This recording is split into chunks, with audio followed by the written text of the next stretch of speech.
नमस्कार, clean news UP में आपका स्वागत है और मैं हूं आपके साथ वैशाली वर्मा। वक्त हो चला है उत्तर प्रदेश से जुड़ी 10 फटाफट बड़ी खबरों का। इससे पहले आप न्यूज को किस जिले से देख रहे हैं हमें कमेंट के माध्यम से जरूर बताएं। अवैध कब्जों पर फिर चला योगी सरकार का बुलडोजर, खौफ में भूमाफिया। उत्तर प्रदेश में योगी आदित्यनाथ की सरकार बनते ही सरकारी विभाग भी एक्शन में आ गए हैं। बुधवार को यमुना एक्सप्रेस और यमुना प्राधिकरण की टीम ने पूरे पुलिस दल और अधिकारियों के साथ जेवर इंटरनेशनल एयरपोर्ट के आसपास इलाके में निर्माण कार्य और प्लॉटिंग कर रहे अवैध निर्माणों को ध्वस्त करने की कार्यवाही शुरू की। यमुना प्राधिकरण के सीईओ अरुण वीर सिंह ने बताया कि यमुना एक्सप्रेस वे के झांझर और इनायतपुर इलाके में अवैध कब्जे को हटाया गया है। जहां जहां अवैध निर्माण किया गया था उस अवैध निर्माण को बुलडोजर से तोड़ दिया गया है। यूपी में 10 लाख करोड़ के औद्योगिक निवेश की तैयारी, फिर होगी ग्राउंड ब्रेकिंग सेरेमनी। मुख्यमंत्री योगी आदित्यनाथ ने औद्योगिक निवेश को बढ़ावा देने के लिए एक बार फिर बड़ी छलांग लगाने की तैयारी शुरू कर दी है। इसके तहत अगले 100 दिनों में एक भव्य ग्राउंड ब्रेकिंग सेरेमनी का लखनऊ में आयोजन किया जाएगा। इसमें सभी प्रमुख औद्योगिक घरानों के मुखिया मौजूद रहेंगे। इस आयोजन के जरिए 10 लाख करोड़ रुपए के औद्योगिक निवेश को यूपी में लाने की कवायद शुरू होगी। प्रदेश में औद्योगिक निवेश के जरिए रोजगार के अधिक से अधिक अवसर उपलब्ध कराना मुख्यमंत्री योगी आदित्यनाथ की शुरू से ही प्राथमिकता रही है। वर्ष 2017 में शपथ ग्रहण के 3 दिन बाद मुख्यमंत्री योगी आदित्यनाथ ने शासन के सभी प्रमुख सचिव और सचिवों के साथ बैठक करके यूपी में औद्योगिक निवेश को बढ़ावा देने पर चर्चा की थी। इस बैठक में मुख्यमंत्री ने नई औद्योगिक नीति बनाने के निर्देश दिए हैं। साथ ही 21 और 22 फरवरी 2018 को इन्वेस्टर्स समिट का लखनऊ में आयोजन करने का फैसला किया है। फिर उसी तर्ज पर राज्य में भव्य ग्राउंड सेरेमनी का आयोजन करने की तैयारी है। एक्शन में योगी सरकार, लखनऊ आगरा की योजना में फर्जीवाड़े पर आवास विकास परिषद के 7 अधिकारी सस्पेंड। योगी सरकार 2.0 लगातार एक्शन में है। आवास विकास परिषद के लखनऊ और आगरा योजना में फर्जीवाड़े के दोषी पाए गए 7 और अधिकारियों कर्मचारियों को निलंबित कर दिया गया है। आपको बता दें कि आरोपियों की संलिप्तता की जानकारी के बाद आवास आयुक्त अजय चौहान ने तत्काल प्रभाव से ये कार्यवाही की है। निलंबन आदेश के साथ मामले की विस्तृत जांच के भी निर्देश दिए गए हैं। उत्तर प्रदेश आवास विकास परिषद की अवध विहार वृंदावन योजना और आम्रपाली योजना के कई भूखंडों में फर्जीवाड़ा मिला था। इसको लेकर आवास आयुक्त अजय चौहान ने पिछले माह परिषद के करीब 1.5 दर्जन अधिकारियों और कर्मचारियों के खिलाफ कार्यवाही की थी। इन तीनों योजनाओं में अब कुछ और मामले सामने आए हैं। आवास आयुक्त अजय चौहान ने इनकी भी जांच कराई थी। छानबीन में अवध विहार वृंदावन और आम्रपाली योजना का काम देखने वाले 5 और अधिकारी कर्मचारी दोषी पाए गए।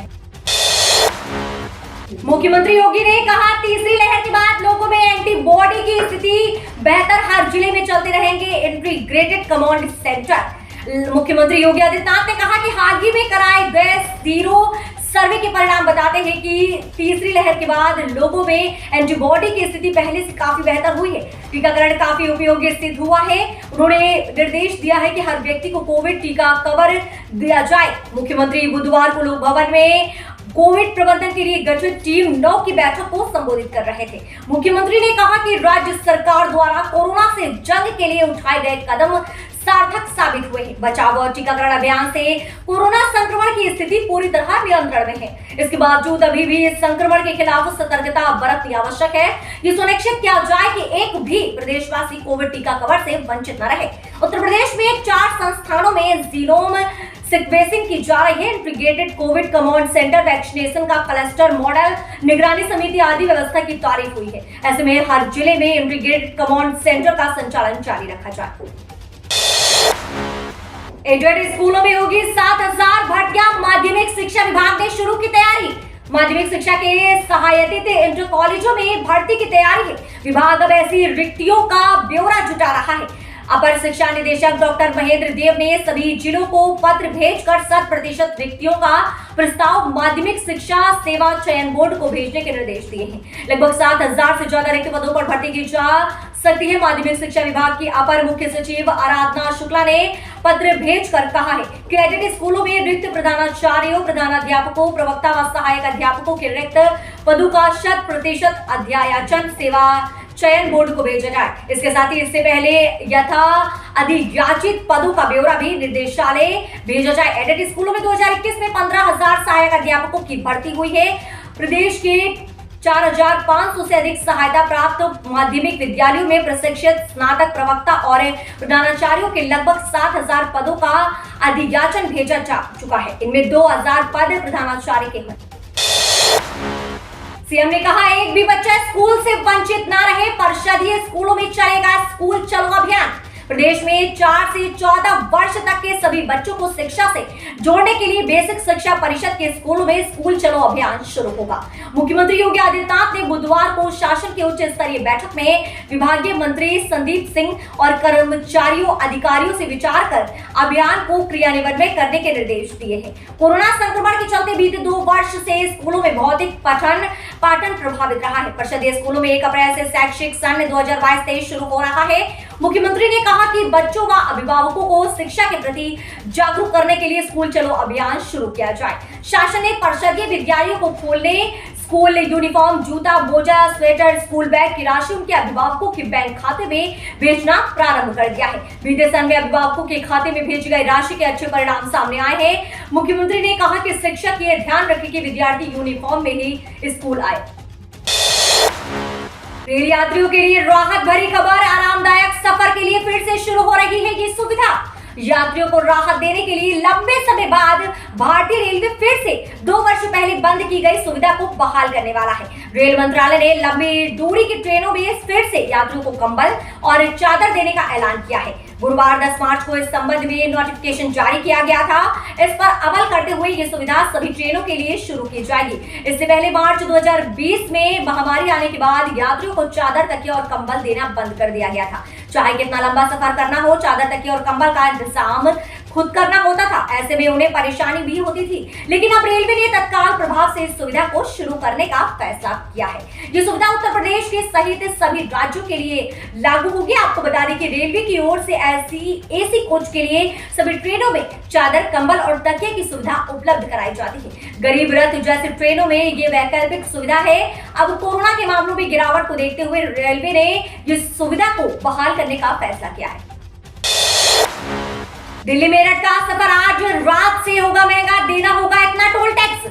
दिल्ली मेरठ एक्सप्रेस वे पर आज आधी रात के बाद मुफ्त में चलने की सुविधा समाप्त हो जाएगी। यानी अब दिल्ली मेरठ एक्सप्रेस वे पर वाहनों को टोल टैक्स देना होगा। अब दिल्ली मेरठ एक्सप्रेस वे पर टोल टैक्स देकर ही वाहन फर्राटा भर सकेंगे। इस एक्सप्रेस वे पर आधी रात से ही गुजरने वाले वाहनों से फास्टैग से टोल टैक्स कटना शुरू होगा। हालांकि टोल वसूली का ट्रायल गत बुधवार से चल रहा है। टोल टैक्स वसूलने वाली कंपनी आज गुरुवार की आधी रात से टोल वसूली शुरू कर देगी। इसकी सभी तैयारियां पूरी कर ली गई हैं। दिल्ली मेरठ एक्सप्रेस वे पर टोल कंपनी पाथवे इंडिया की और से गत 28 मार्च से ट्रायल शुरू कर दिया गया था। इसके बाद से एक्सप्रेस वे की सभी 19 लेन में ट्रायल चल रहा है। AHAI अधिकारियों और टोल कंपनी के अनुसार अब आज आधी रात के बाद यानी 12 बजे के बाद से टोल वसूली शुरू की जाएगी। मेरठ दिल्ली एक्सप्रेसवे पर टोल से गुजरने वाले वाहनों से फास्टैग से टोल टैक्स काटा जाएगा। मेरठ से दिल्ली तक बने एक्सप्रेसवे पर टोल टैक्स शुरू होने के बाद